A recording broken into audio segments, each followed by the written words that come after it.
नमस्कार, मैं हूं रेणु भाटिया। न्यूज अब भारत में आपका स्वागत है।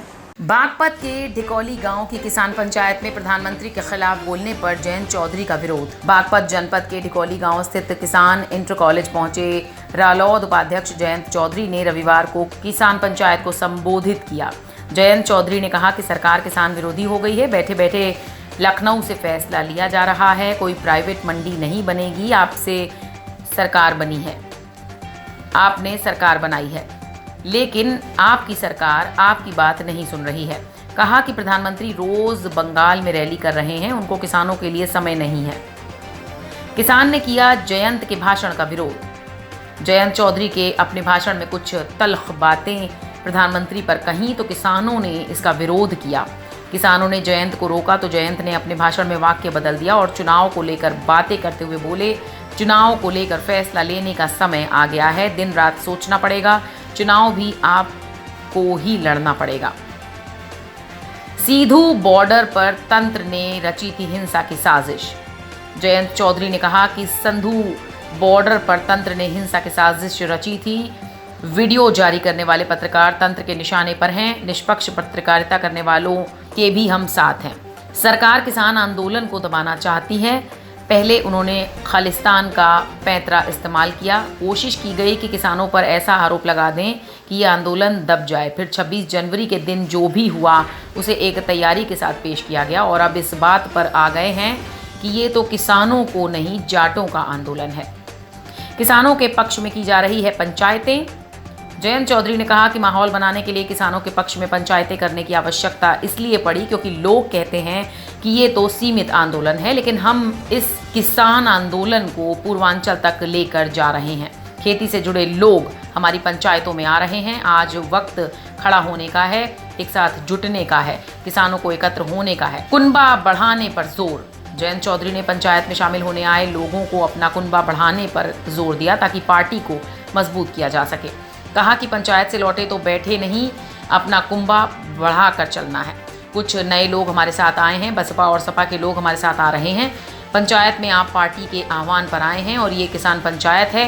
ये पंचायत हमारी भावनाओं से जुड़ी है। हमें हर विधायक की कुर्सी पर निगाह रखनी है। एमएसपी पर जोर। स्वामीनाथन की रिपोर्ट हो लागू। कहा कि इस कृषि कानून से कोई भला होने वाला नहीं है। अंबानी और अडानी को फायदा दिया जा रहा है। हमें खेती किसानी बचानी है। कानून वापस लेना होगा। एमएसपी दिया जाना चाहिए। स्वामीनाथन की रिपोर्ट को पूर्ण लागू होना चाहिए। पहनने लगा हूँ जीन्स की पैंट। नौजवानों को देखकर मैं खुश हूँ। उनको देखकर मैंने जीन्स पहनना शुरू कर दिया है। बुजुर्ग हमारे साथ हैं। हम नौजवानों को साथ ले रहे हैं। नौजवानों की भर्ती नहीं हो रही है, नौकरी नहीं दी जा रही है। प्रधानमंत्री रोजगार देने की बात करते हैं। प्रधानमंत्री के सभी झूठ नौजवानों के सामने हैं। रालोद के आह्वान पर बुलाई गई इस किसान पंचायत में हजारों किसानों की भीड़ पहुंची और रालोद नेता शामिल हुए। बंगाल की जनता से कहती है वोटिंग करो, वोटिंग करो, घोषणा पत्र बताओ क्या क्या चाहिए जो पहले पूरे देश से आपने वादा कर रखा हो उसे तो पूरा कर दो, है कि नहीं? है ना? ये युवा देश का भविष्य दिख रहा है सामने और ये मेरे बुजुर्ग किसान दिख रहे हैं। इनका अधिकार दे दो, युवा को रोजगार दे दो। चाहिए रोजगार या नहीं चाहिए? सभी को पता है। एक अनुरोध करती हूँ भारत की जनता से, चुनाव आ रहे हैं, इन्होंने जो रायता फैलाया हो इसे संगवाने और इसे हम संगवाएंगे। इनकी पार्टी का सफाया कर करके जिन्होंने हमारा अधिकार छीना है ना, करेंगे ना आप सफाया करेंगे। और ये किसान पंचायतें हर आंदोलन में जो इनकी रूपरेखा है चुनाव में अभी तो झांकी है। 2024 में पूरी फिल्म बाकी है। कृपया करके सभी ध्यान दें। आंखों में चमक दिख रही है, खूबसूरती दिख रही है, देश एक हो रहा है, ये बोला रहे हैं।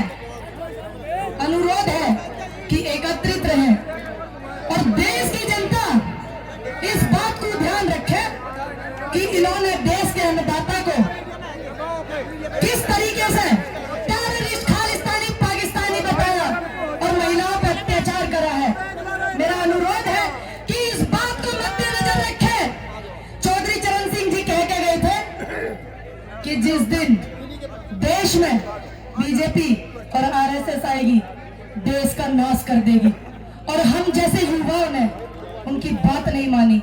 हर हर मोदी, घर घर मोदी हमने करा, हमारे बुजुर्गों ने हमें समझाया, नहीं मानी।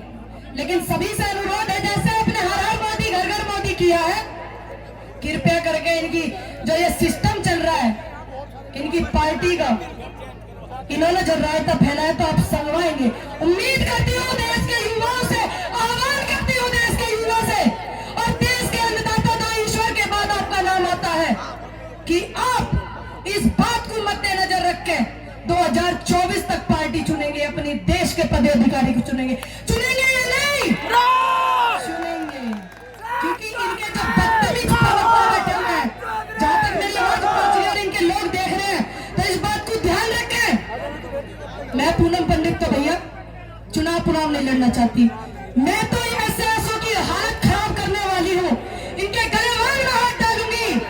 किस एमपी एमएलए ने मेरे क्षेत्र में काम किया, मेरे राज्य में किया, मेरे देश में किया? तो सभी ध्यान रखें कि क्या करने वाले हैं, क्या नहीं।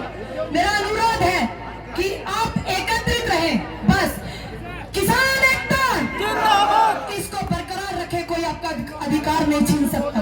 अनुरोध है मेरा आपसे कि बहुत सारे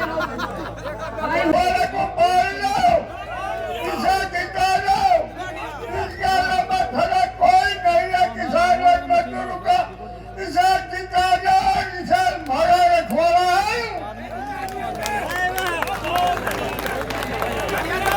पूर्व मंत्री जी को संबोधित करना चाहता हूं कि आज आपने मेरे परिवार से मुझे मिलाया है, आज आपने मेरी घर वापसी की है, लेकिन इस बात को मैं कहना चाहता हूं कि ये खून जो चौधरी चरण सिंह की विचारधारा का खून है, ये खून जो शहीद आजम भगत सिंह की विचारधारा का खून है, ये आपके लिए जान दे देगा, लेकिन कभी पीछे हटने का काम नहीं करेगा। इस अपने वाली को विराम देते हुए श्रद्धेय देश के नेता जयंत चौधरी जी को साधुवाद देना चाहता हूं और कहना चाहता हूं कि जयंत जी आप आगे बढ़ाओ। उनके लिए कुछ ज्यादा कोई मैं बुरी बात नहीं कहना चाहता, वे हमारे बीच के ही हैं, कभी न कभी सद्बुद्धि आएगी, लेकिन उनके लिए बहुत सुंदर लेखन करने वाले फिल्मों में, पुरानी फिल्मों में गरीबी पे उनके गाने बहुत प्रसिद्ध हुए, और 100 साल की उनकी सेंटिनरी होने वाली 8 तारीख को।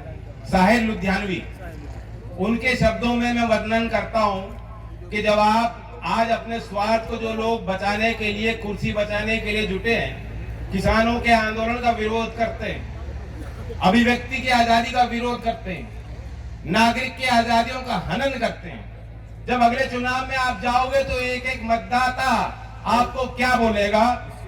आज से मेरे फंड का मकसद जंजीरें पिघलाना है, आज से मैं शबनम के बदले अंगारे बरसाऊंगा। तो ये साहिर लुधियानवी के वे बोल है, सुंदर बोल है। एक एक मतदाता के रूप में किसान अगले चुनाव में, ये मेरा आखिरी प्रस्ताव है पंचायत का, चुनाव जो भी हो, छोटा हो बड़ा हो, हर चुनाव में जब तक ये किसान के आगे झुकने को राजी नहीं होते, इनको हम राजनीतिक चोट देने का फैसला लें।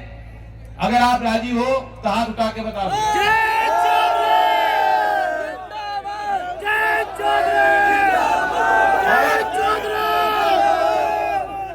मैं बहुत खुश हूँ नौजवानों को देखकर। मैंने इसलिए जो जीन्स पहननी शुरू कर दी, तो ये धोती पहनने वाले, टोपी लगाने वाले, पगड़ी पहनने वाले तो पहले ही हमारे साथ, लेकिन जीन्स वाले जोड़ने हैं।